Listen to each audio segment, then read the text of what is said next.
Hey, Christoph fan. Hey, Saturn. It's been one of those days. I'm sorry I'm late. It's just been one of those days where I'm trying to get things done and getting ready to run around and do errands. But I thought I'd pop in here for a little bit because I want to talk about a couple of things. I want to talk about silencing. I want to talk about groups that do that, groups that think that the best thing they can do is silence you. I mean, religious groups is the ones I'm talking about. I'm sorry I'm fooling with my hair, but it's making me crazy again. I need to stop doing that because I criticize what's her face for it and I do it. Okay. If you don't know who I am, I'm Suzanne Titkemeyer. I wrote for Pathos for 10 years, well, almost 10 years. I admin Pathos for a couple of years on either side of that.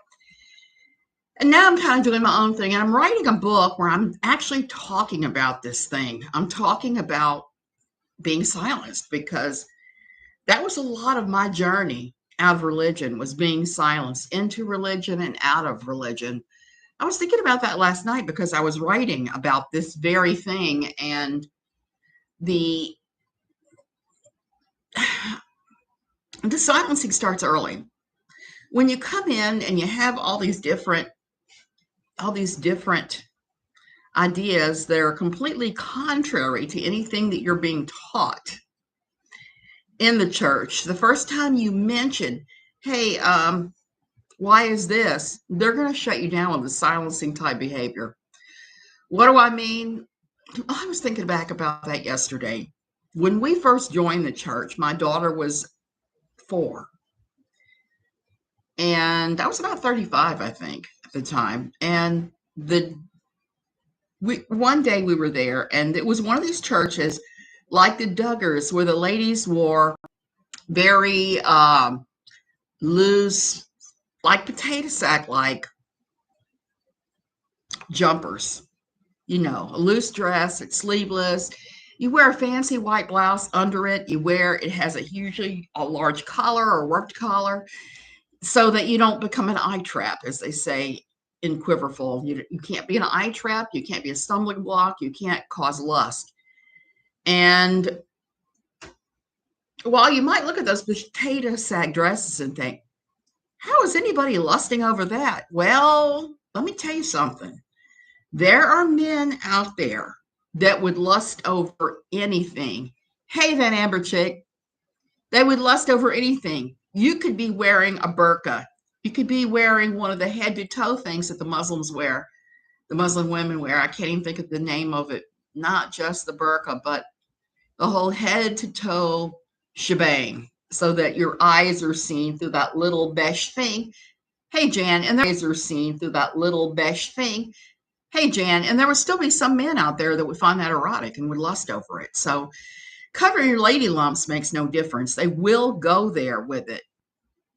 Chardor, is that the word for that? Awesome. Now I like the color of those. I like the blue, but as far as covering up, that's really a woman's decision. I'm just going to come bust out with that right now. If you as a woman, hey, Carolyn, decide that that is how the way you want to dress, that's entirely different than having an entire spectrum of males force that on you, because that's how it's always been. There's nothing wrong with doing what you feel personally convicted to do. There is something wrong when a man forces you to do it, and that has to do with the silencing. So we were wearing our little potato sack, little cotton dresses, and the ones that my daughter and I had, we had matching ones. We were matchy many times. They had pumpkins on them, and they were really cute. I'd made them. I bought the fabric at my favorite quilting store. The pumpkins had like a little golden sheen on them. They weren't jack-o'-lanterns. They were just mere pumpkins. And I had a man come up to me, and this was just a few months into joining, and say to me, you're wearing a satanic symbol. You need to take that off ASAP. And I was like, what satanic symbol? Very confused. The satanic symbol they were talking about was the fact that I was wearing, it had pumpkins on it. Pumpkins get made into jack-o'-lanterns. Jack-o'-lanterns are used during Halloween. Halloween is thought in many religious communities to be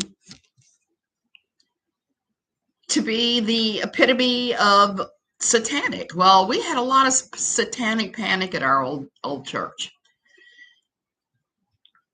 So they would shut you down. Yeah, that Amber chick. They would shut you down and tell you couldn't wear that. I never wore that dress again. And I don't even know what I did with both of them. I think I took them to Goodwill probably, but I don't remember because it was one of those things that was just evil. The silencing was silly. No, no, no, no, no, no, no, no, Carolyn. I was not kidding. That's true. And there's other things that happened that were silencing sort of things that I just had to bite my tongue. And to my everlasting shame, I did that for quite a while. And I wasn't the only one. I finally observed the way that the men in that particular church would talk down to any woman, even the ones they weren't married to try to enforce whatever the code was for that particular church. And I've seen this happen again and again and again. I've heard some horrific tales. Here's the thing about fundamentalist religion and these guys. They are such weak, wimpy, powerless males that any, and I mean any, thought of a woman is just way too threatening for them.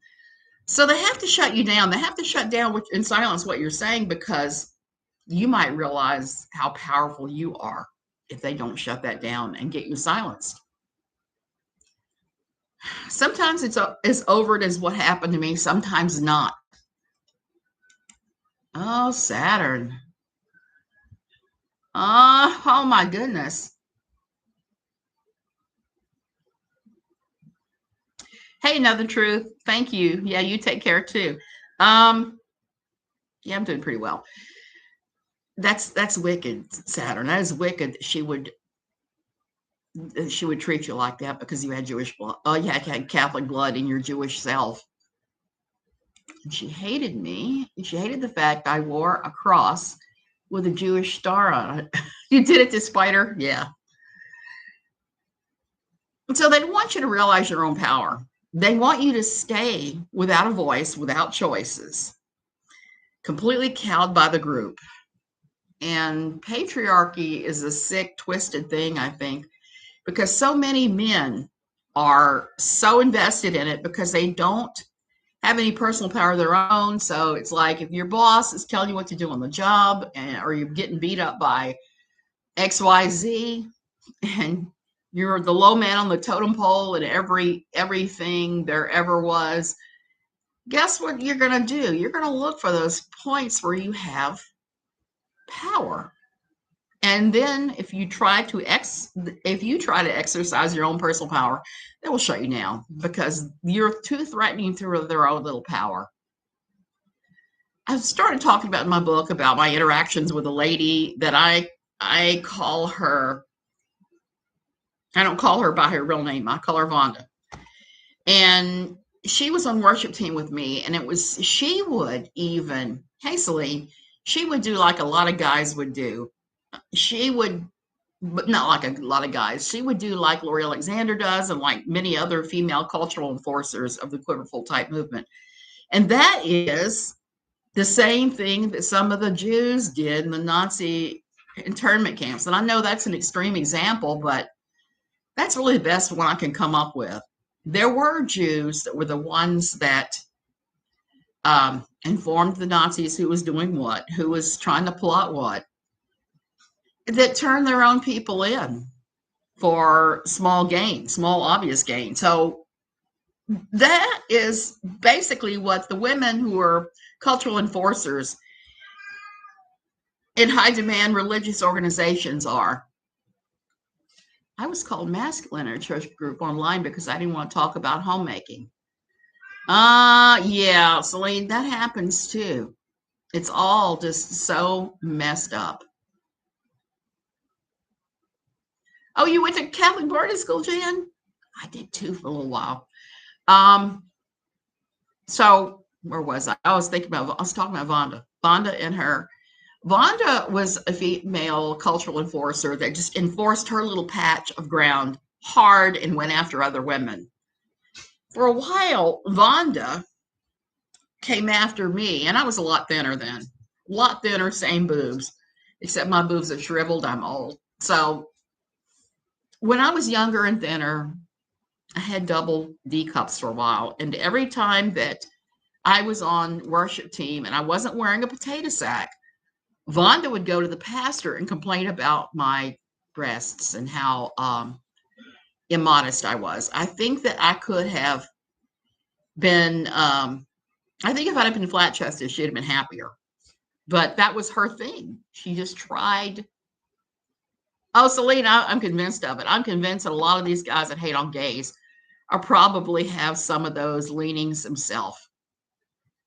Because why would you hate on a whole people group of people if you weren't struggling with something? It's like how Charles Manson was really against the against African Americans.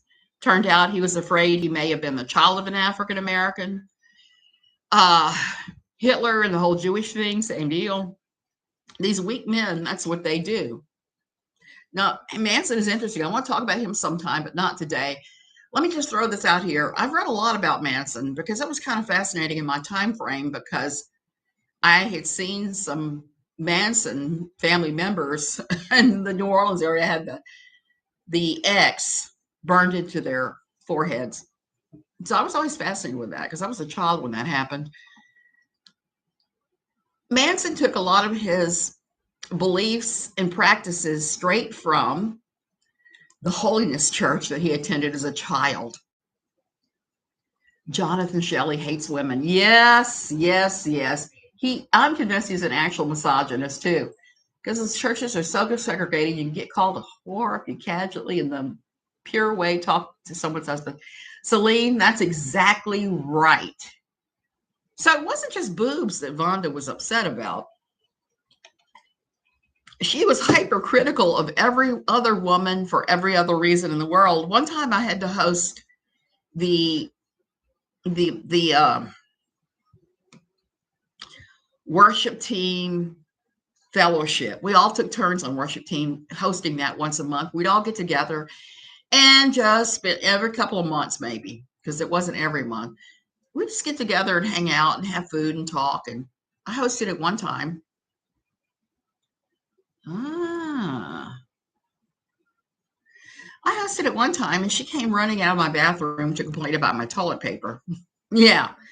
She said that Charmin and or luxury toilet paper was a huge waste of money and that you were supposed to hang on to every penny for Jesus. Well, I really don't think Jesus cares whether I'm using Dollar Tree toilet paper or Charmin. That is just personal choice. I'm not going into the hole to buy Charmin. I buy Charmin here. I just have my preferences to have skin on my rear end, you know? So that's why I'm funny about that. There's a lot of really interesting books, Carmelu, about the Manson family. There was one that I read maybe about a year ago that talked about Charles Manson was maybe a CIA plant. That was an interesting one. And I came away thinking it was possible. He may have been. He may well have been a CIA plant. I don't know. But it's always possible. And so Manson was an expert at that. Manson would shut people down all the time. That was his big thing.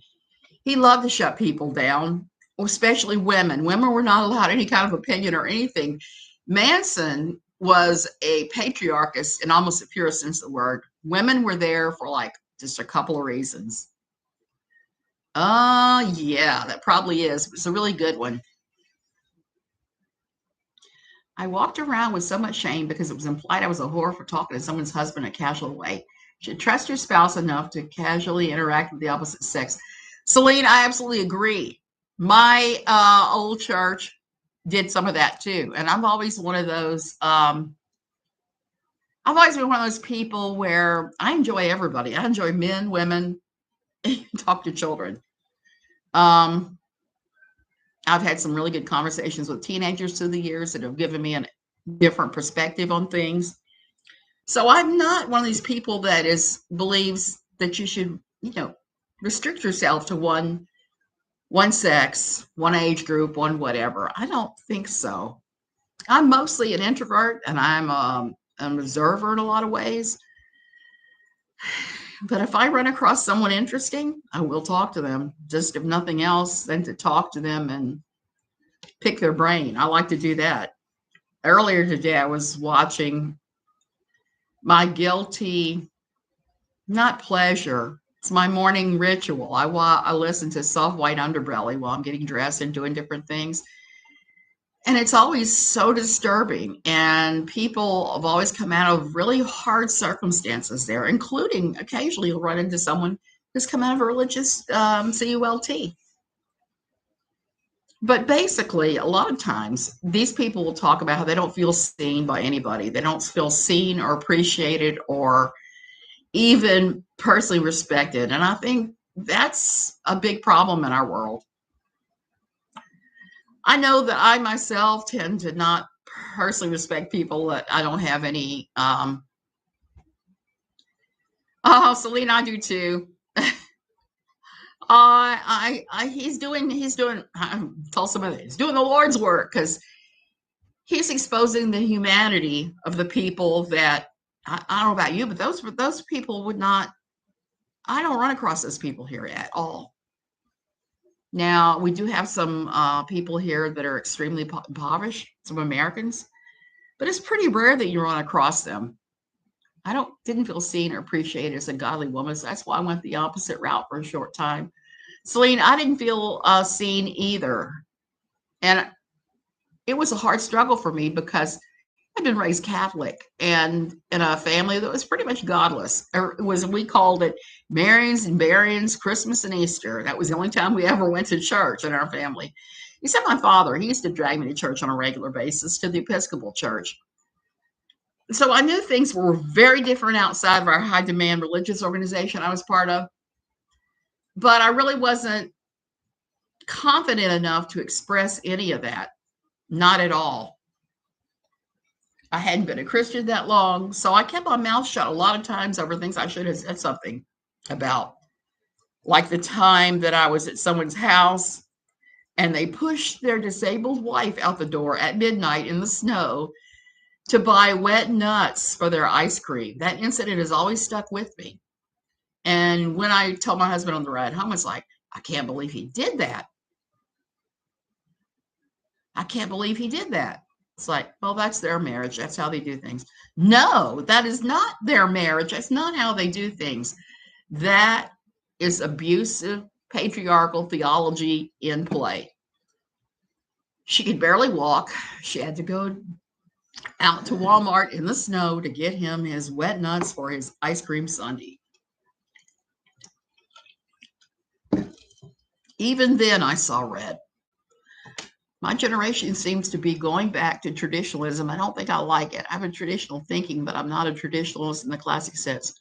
Same, Celine. And the thing is, with most people, I tend to cut them some slack and let them do whatever their own thing is right up until they start harming other people. When it becomes problematic, harmful for other people, then I'm going to say something. I'm going to step in. And I think you're right about the traditionalism. And I think that the whole thing with COVID has really made that happen because basically people have been at home with nothing to do but to think on these things, to major in these minors. And religion is pretty effective at shutting women off because they manage to wrap it in godliness. They tell you godly women smile all the time. Godly women don't think those thoughts. They have their mind set on higher, purer things. Godly women don't do this and that and the other thing. It depends from religious group to religious group what those things that godly women do. Godly women never disagree with their husbands. Godly women never stand up for themselves when someone's taking advantage of them. They just smile and go, bless you. Screw that. I mean, I've seen patriarchy take the lives of women I know because they took it to an extreme level, to the point where they wouldn't go to the doctor for things that were seriously wrong with them and things of that nature. The whole anti-feminist thinking, although feminism increased promiscuity a lot, Second wave, yeah, it did. I see things from both sides with men and women. I don't always side with men. I rarely side with men on a lot of this stuff. And the promiscuity in the second wave, I look at that as women trying to right the wrong. I'm not saying it's right or wrong, but I was talking to my husband about this recently again, and we talk about this a lot, about the Me Too movement.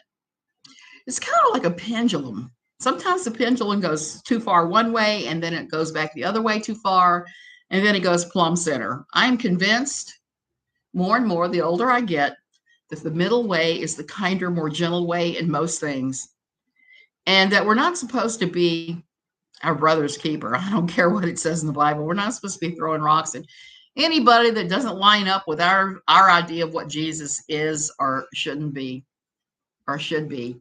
That stuff that's straight out of fundamentalism. A lot of the patriarchal guys, that's the stuff that they pull. So if they can get you to shut up, they can abuse you. That's basically my takeaway from today, my biggest takeaway. My other big takeaway is I have to talk a little bit. I have to point out a couple things before I go today. Note to Todd Paulson, it is not pronounced penis. It is pronounced pinus. So that type of wood is pinus. It's not penis. I like the Black woman feminist channels because they're developed on a personal growth, but they're very understanding of certain things. People like Mrs. Midwestern. Oh yeah.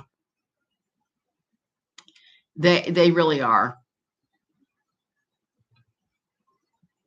Yeah, the IFB is still rather the new IFB. The IFB has some things I'm not really crazy about either, but the new IFB it's just bad, you know what, insane. And I also need to talk about Todd Paulson because he made a comment yesterday pretty much accusing me of some things. So I need to explain a few things. He said that some things about I blocked him and all this other crap the one time we had interaction. Yes, I did block him the one time we had interactions because it was on a Pathos Facebook page. He showed up and was following me around and putting a laughing face after anything I said, including very serious things, not just comedy. I didn't do anything at first. I was a mod in that group. But the more I thought about it, the more it looked to me like he was trying to provoke me. So I just blocked him. I blocked him because I don't have any space for that.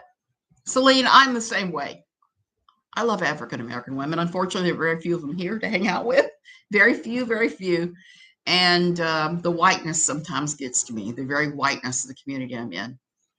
I'm not that dark, but I'm the darkest thing that most of them have ever been out.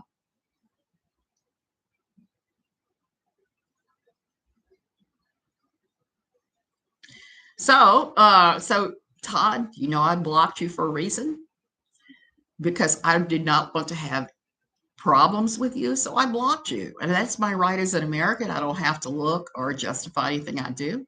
If you have a problem with it, go pound sand.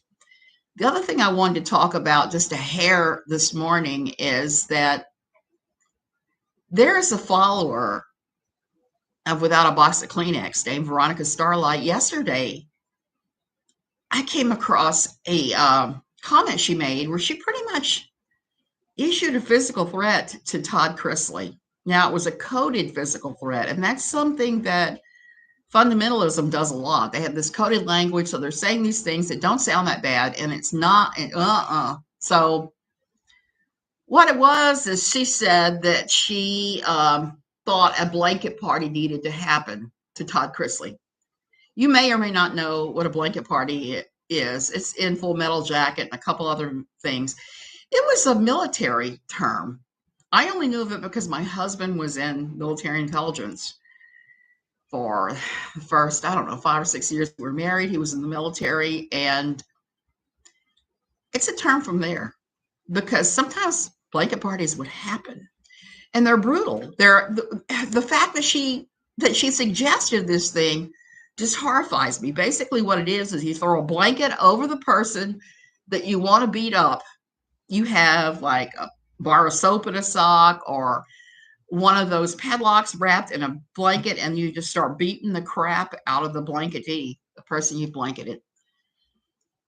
So that's not, we don't need to be making threats to anybody. You know, in all my time in the, I don't even know what to call it. I'm going to call it by what he called it the other day because I laughed over it. It just made me laugh so hard because it was so incredibly silly. He called it Pitchfork Nation. Okay, in all my time in the Pitchfork Nation, I very rarely, I'm not going to say never because there are those weirdos on the fringe, seen anybody wish physical harm, beatings, any of the things that I've seen her followers wish on Todd Chrisley recently.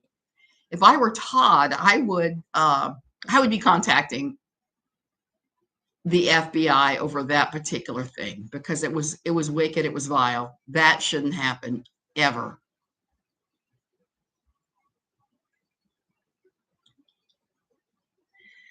Oh, so that's interesting. You're talking about those different groups. Jonathan Shelley is involved with the new IFB. He's involved with Steven Anderson. Now, I wanted to say, I think I read recently that Shelley and Anderson had a falling out, but I could be wrong. Jonathan Shelley is a piece of work that I don't have enough time to get into today, but he's one of those guys that you just want to stay away from. His theology is very flawed. And he himself, not just Stephen, is advocated some things that are extremely problematic, things that you really don't want to be part of. Anybody who is connected with Anderson has got some serious weird quirks going on. There's been so much that has happened to that group. Everything from one of his followers showing up at Obama rally with weapons to try to kill Obama because Steven Anderson had called for it, to sexual abuse, monetary shenanigans.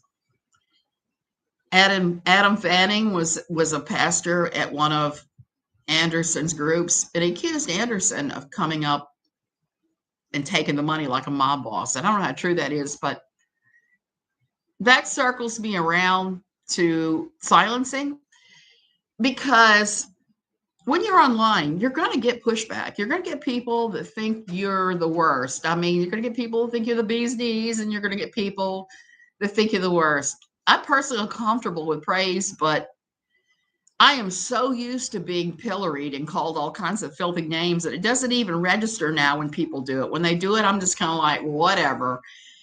And that happened as a result of following and reporting on Steven Anderson's shenanigans. The worst, I've always gotten pushback from Christians when I wrote for No Longer Quivering.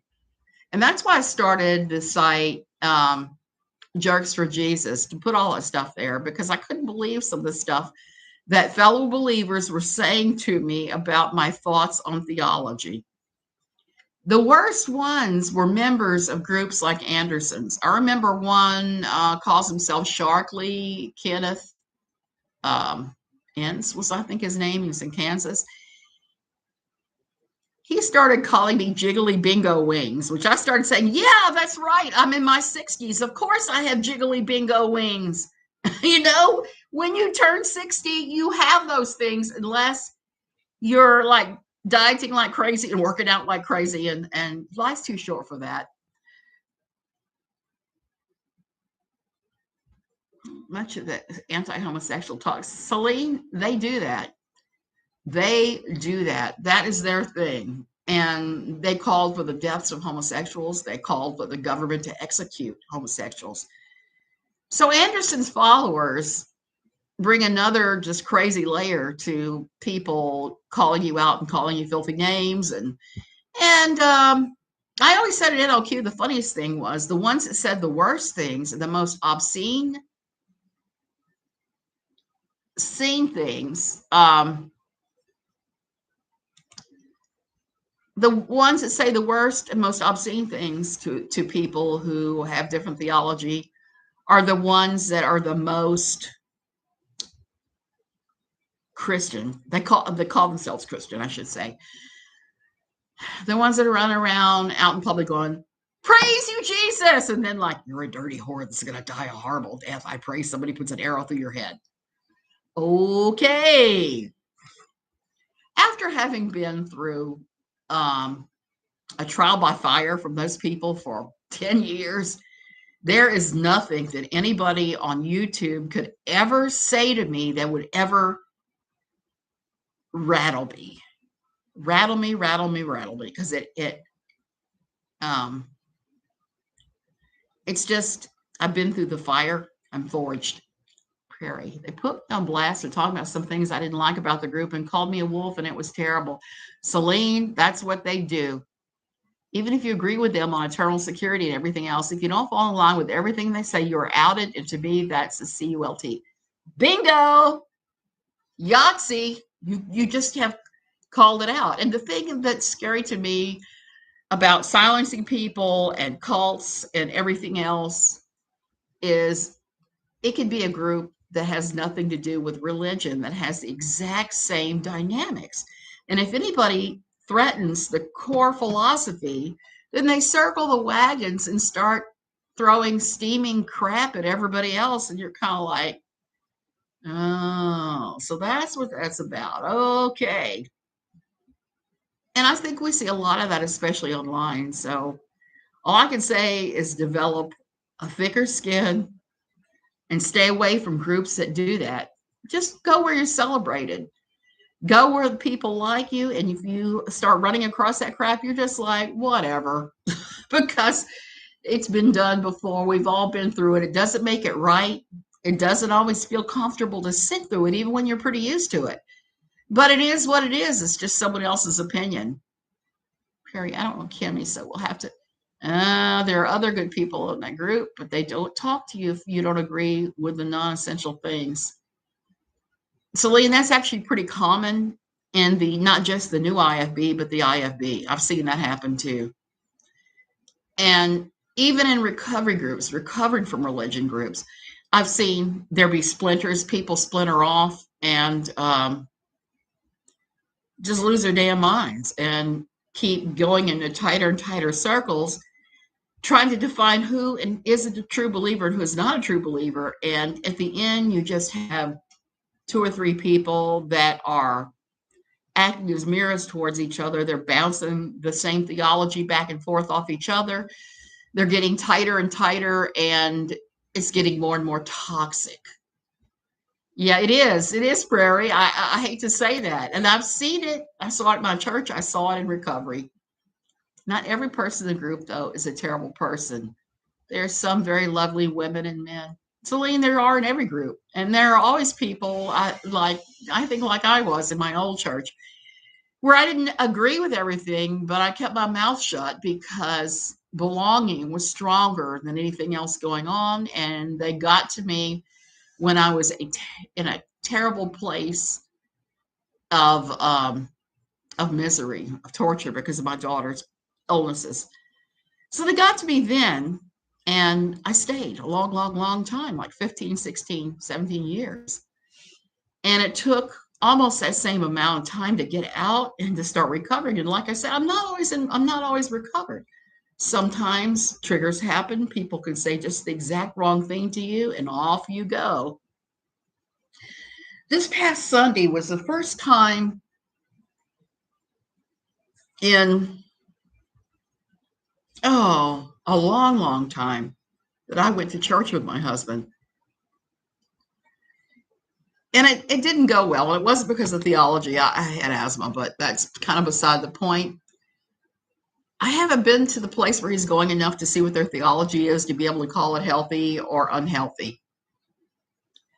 And sometimes it's hard to make this determination. Sometimes it takes a long time. And by the time you've made the determination that it's toxic, they have already triggered you and done whatever, or pushed you to the side of the group and demonized you.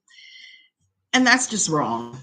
That is always a bad thing when you see that happening. You just have to say, nope, not happening here. We're just going to pretend that that is not happening and just go on. Because anything else I mean, that's the thing. If you get that wrapped up in some of these things, it can really take you down. And if you believe the theology, you let them shut you up, that could take you down too. So that's kind of it. That and everything else. What a day. Anyway, I have to go and run about 10 trillion errands today, including trying to see if I can find a cover, a glass shield for my iPad here. That's going to be a challenge. I have to get some things at the grocery store and hit the bank and just do the normal stuff. The normal stuff that takes 3 times as long here in Costa Rica because everything takes a long damn time. That's what was so nice the other day about signing up for my Social Security. I'm finally old enough for that, so I'm celebrating that. Is it wasn't that complex, whereas everything here is quite complex. So have a great day if you can. Love you guys. Hang in there. It does get better. Recovery is not this. Recovery is this. It's waves.